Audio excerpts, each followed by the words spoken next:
Hello everyone, बहुत बहुत स्वागत है आप सभी का हमारे YouTube channel government job factory पर। तो लेकर आ गई हूँ मैं डेली करंट अफेयर्स सेशन। आज है 29 जनवरी और हम बात करने वाले हैं बहुत ही इंपॉर्टेंट करंट अफेयर्स के बारे में जो आपके किसी भी कॉम्पिटिटिव एग्जाम्स के लिए हेल्पफुल हो सकती है। तो चलिए मैं इस वीडियो की शुरुआत करती हूँ।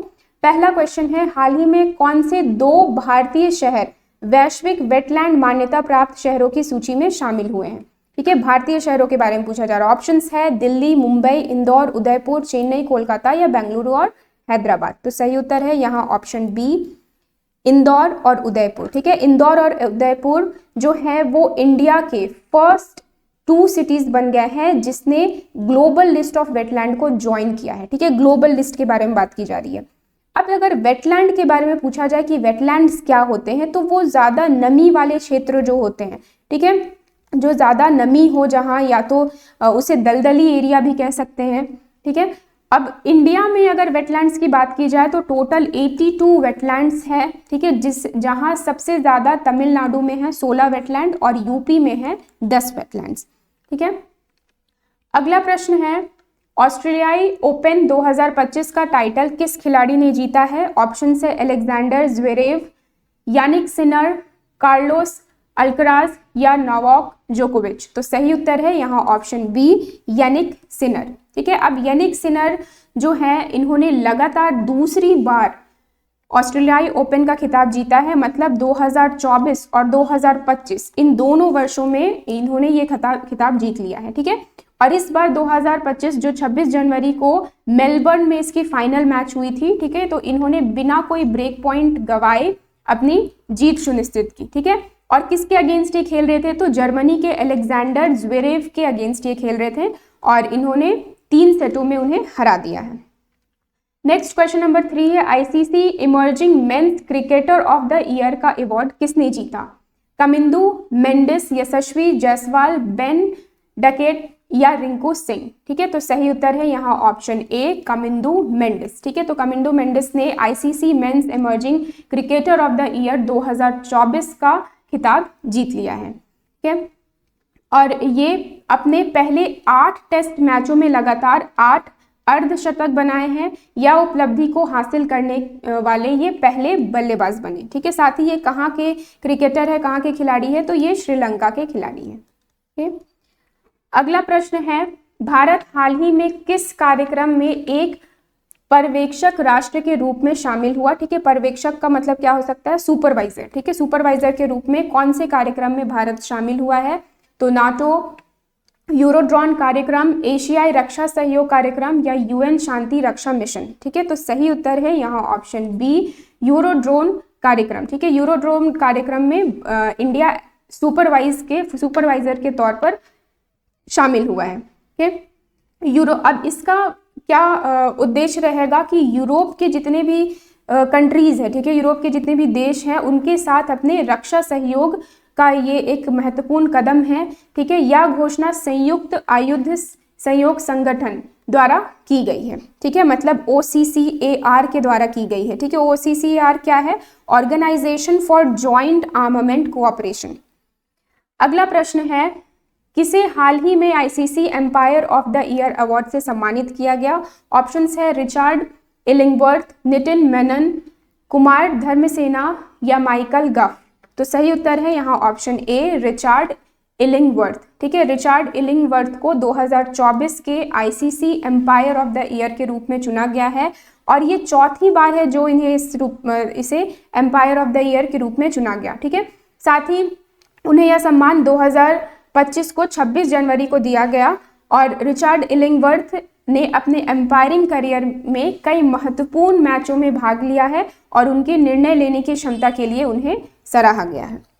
अगला प्रश्न है, हाल ही में समाचारों में देखे गए सम्राट पेंगुइन, ठीक है, जिसे हम एम्परर पेंगुइन भी कहते हैं। ठीक है, एम्परर पेंगुइन का प्राथमिक निवास स्थान क्या है? ऑप्शंस है उष्ण कटिबंधीय वर्षावन यानी कि tropical evergreen forest.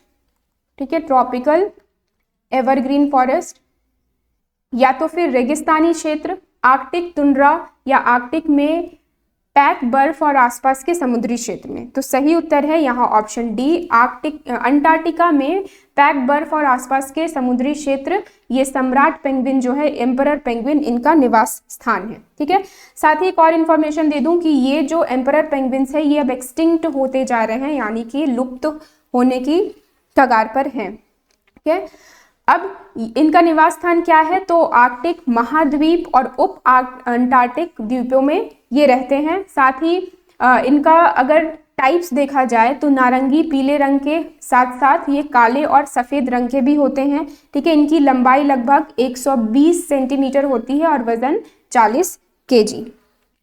Next question है 84th अखिल भारतीय पीठासीन अधिकारी सम्मेलन कहाँ आयोजित किया गया? ऑप्शंस है मुंबई, भोपाल, नई दिल्ली या चेन्नई। तो सही उत्तर है यहाँ ऑप्शन ए, मुंबई। ठीक है, अब प्रधानमंत्री नरेंद्र मोदी ने 84th अखिल भारतीय पीठासन अधिकारियों के सम्मेलन को संबोधित किया, जहां उन्होंने ई विधान और डिजिटल संसद के माध्यम से एक राष्ट्र एक विधायी मंच पर जोर दिया है। ठीक है, और उन्होंने साथ ही एक दशक में जितने भी 2000 पुराने कानून हैं उसे हटाने के लिए सरकार को भी सराहा है।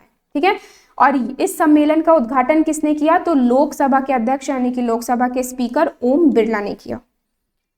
अगला प्रश्न है हाल ही में समाचारों में उल्लिखित आर्मडो क्या है? ऑप्शन है इलेक्ट्रिकल वाहन, बैलिस्टिक मिसाइल, सैटेलाइट या आर्मर्ड लाइट स्पेशलिस्ट व्हीकल। तो सही उत्तर है यहाँ पे option D, armoured light specialist vehicle. ठीक है, अब ये इतना ज़्यादा मशहूर इसलिए हो रहा है क्योंकि इसे पहली बार इस बार गणतंत्र दिवस के परेड में भी शामिल किया गया था। ठीक है, और इसे महिंद्रा डिफेंस सिस्टम द्वारा डिज़ाइन किया गया है। ठीक है, और इसका कहाँ उपयोग किया जाएगा? तो ये भारतीय सशस्त्र बलों के लिए आतंकवाद रोधी विरोध बल, टोही और सीमा पर इसका इस्तेमाल किया जाएगा।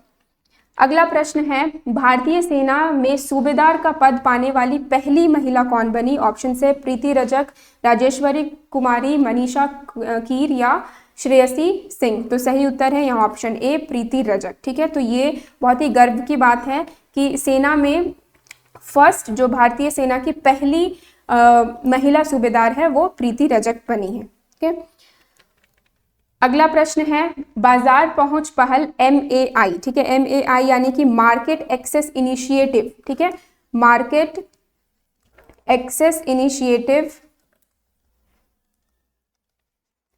योजना जो समाचारों में देखी गई है, इनमें से निम्नलिखित में से किससे संबंधित है? ऑप्शन से आयात प्रोत्साहन योजना, निर्यात प्रोत्साहन योजना, रोजगार संबंधी योजना या नवीनीकरण ऊर्जा। तो सही उत्तर है यहाँ ऑप्शन बी, निर्यात प्रोत्साहन योजना। ठीक है, मतलब जो एक्सपोर्ट सिस्टम है उसके बारे में यहाँ पे बताया जा रहा है। ठीक है, तो MAI एक निर्यात संवर्धन पहल है जिसका उद्देश्य होगा कि भारत के निर्यात में निरंतर वृद्धि हो। ये तो आज के लिए बस इतना ही। कल फिर मैं लेकर आऊँगी आपके लिए डेली करंट अफेयर सेशन। तो अगर आपको ये वीडियो पसंद आई हो तो आप इसे लाइक करें और सब्सक्राइब करें हमारे चैनल गवर्नमेंट जॉब फैक्ट्री को।